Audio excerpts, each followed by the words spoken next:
Warahmatullahi wabarakatuh. Baik, bertemu lagi dengan saya Cikgu Muhammad Saiful untuk PDPR Sains pada minggu ni. Baik, untuk minggu lepas kita dah belajar berkenaan dengan ciri-ciri makanan yang rosak. Baik, untuk minggu ni kita akan fokus kepada kaedah pengawitan. Baik, dia ada banyak kaedah pengawitan yang akan kita belajar, tapi cikgu akan fokuskan kepada 5 kaedah pengawitan dahulu. Baik, sebelum kita mulakan kelas, baik, kita lihat pada objektif pembelajaran pada minggu ni. Baik, standard kandungan 8.1 masih lagi di bawah tajuk kerosakan makanan.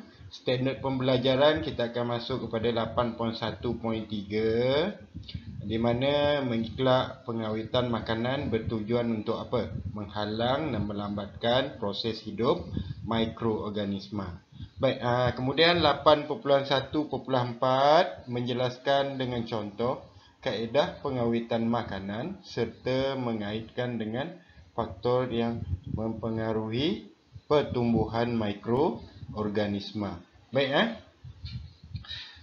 kita lihat tujuan pengawitan makanan seperti yang sudah kamu semua sedia maklum. Pengawitan makanan dilakukan bertujuan untuk menghalang atau melambatkan proses hidup mikroorganisma.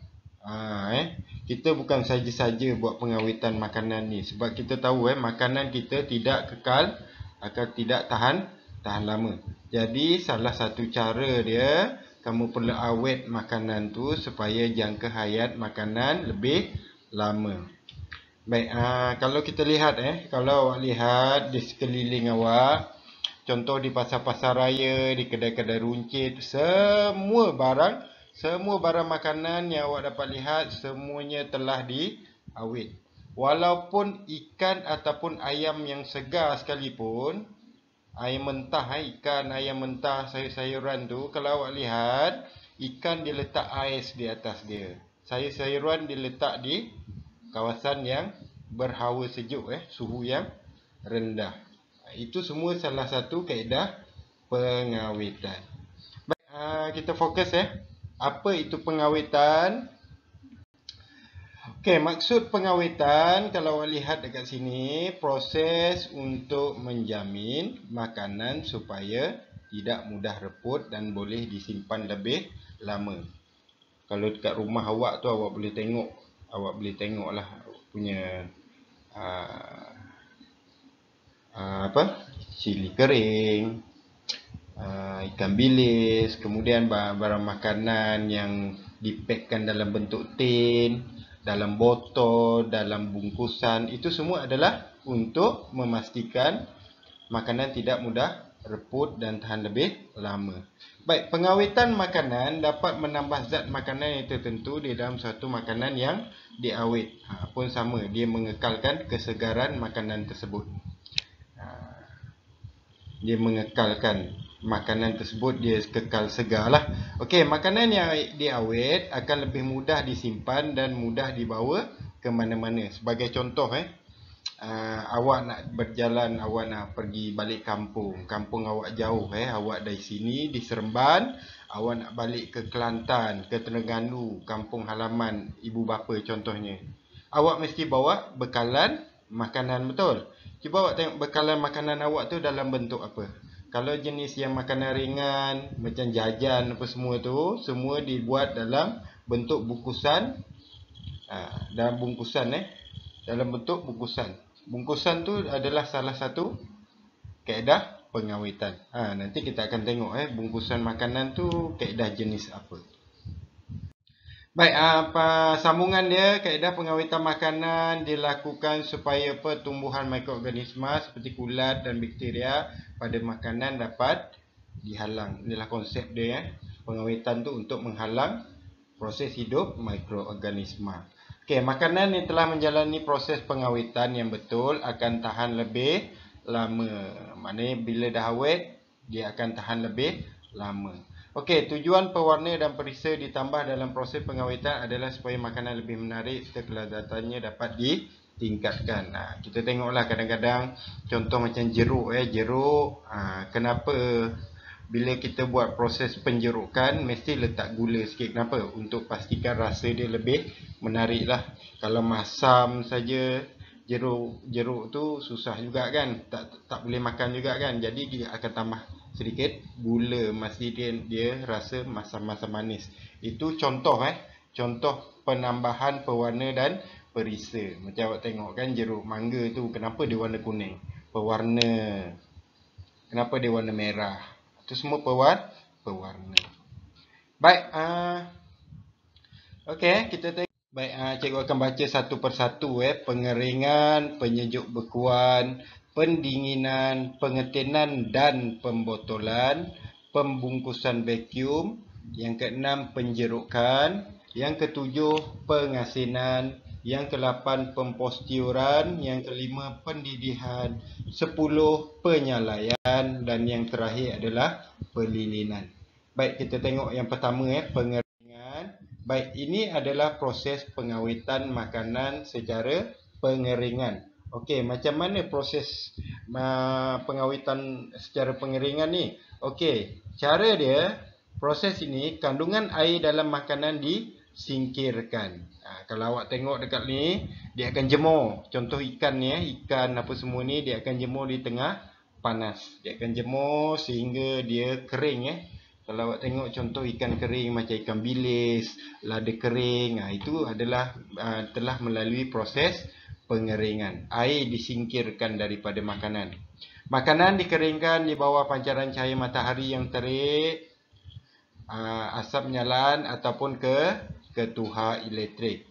Semasa proses pengeringan, zat-zat makanan akan termusnah dan mengurangkan kualiti makanan lah. Sebab itulah kalau benda-benda yang kering ni kita rasa tak sedap sangat kan, sebab zat dia dah habis musnah sekali, keluar bersama air yang disingkirkan.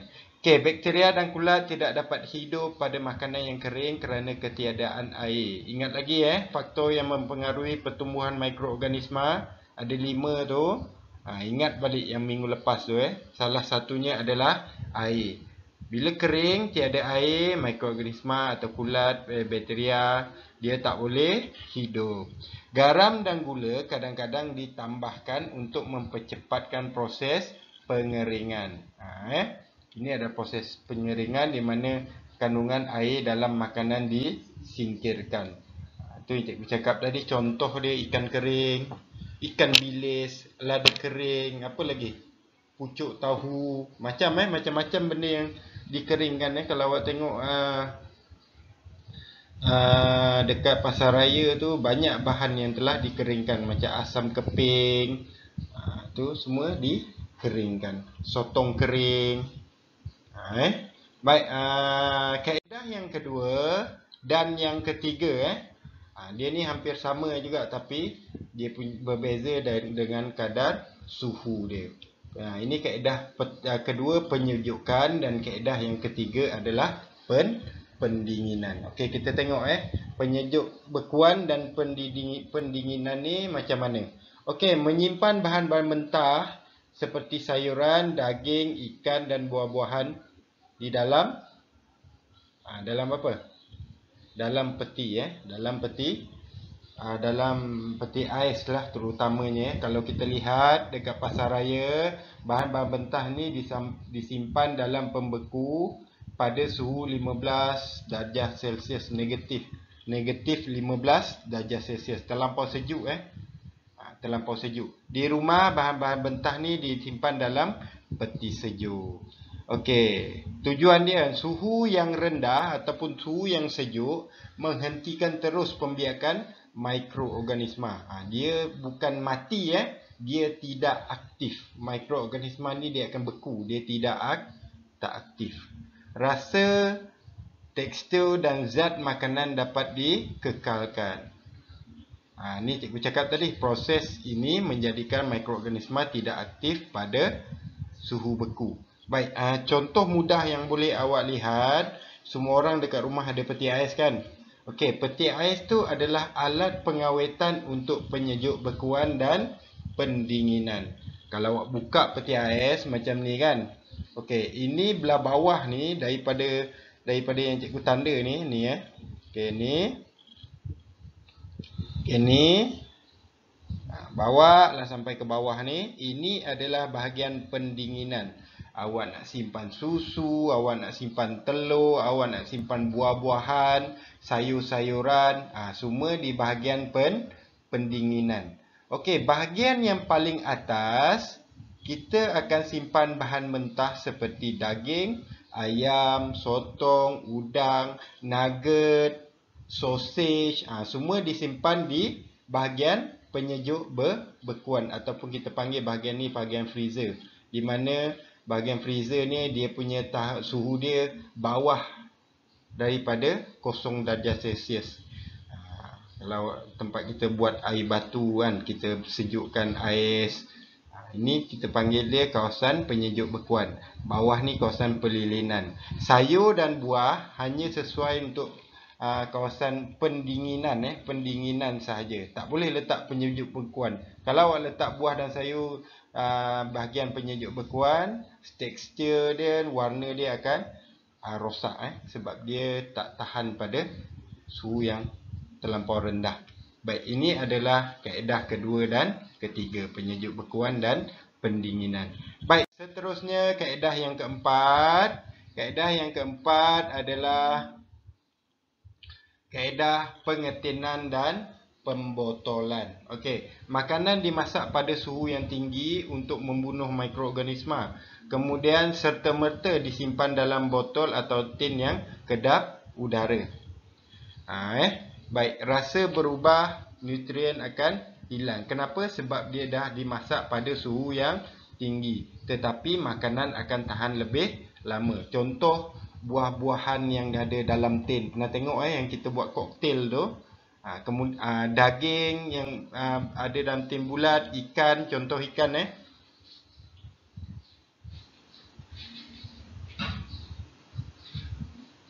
baik, ni contoh dia ikan sardin. Ikan sardin adalah contoh ikan yang dibuat pengawitan secara pengetinan Kemudian susu, sayur-sayuran, itu adalah bahan-bahan yang diawet dengan kaedah pengetinan dan pembotolan. Kalau tengok tin-tin dan botol-botol yang dekat pasar raya tu, itu semua adalah makanan yang telah diawet secara pengetinan dan pembotolan. Dia masak pada suhu yang tinggi, kemudian dia terus tutup, simpan dalam tutup bekas tu, supaya mikroorganisma tak boleh masuk. Yang ada dalam tu dah mati, tapi yang dia terus tutup, jadi yang luar tak boleh masuk. Jadi dia tahan lama sehingga 2 ke 3 tahun. Macam cikgu punya sardin ni, expired date dia 23 hari bulan 9 2023. Nampak ni 2021 kan. Maknanya hampir 3 tahun lah dia tahan Baik, dan yang terakhir untuk minggu ni, kita akan lihat pembungkusan vacuum. Okey, pembungkusan vacuum, kaedah ini juga dikenali sebagai kaedah pembungkusan vacuum pembungkusan tertutup. Keluarkan udara dari bekas kedap udara, beg atau botol. Halang pembiakan mikroorganisma. Mikroorganisma kulat tak boleh membiak dalam keadaan vacuum kerana tiada udara dan air. Dia keluarkan air, dia keluarkan udara. Jadi macam susu ni, walaupun dia ada udara tapi dia tak ada air. Faham Macam air ni, walaupun dia ada air tapi dia tiada udara. Salah satu macam ni Macam biskut cikgu ni kan. Walaupun dia ada udara tetapi dalam dia tiada air. Jadi mikroorganisma tak boleh hidup.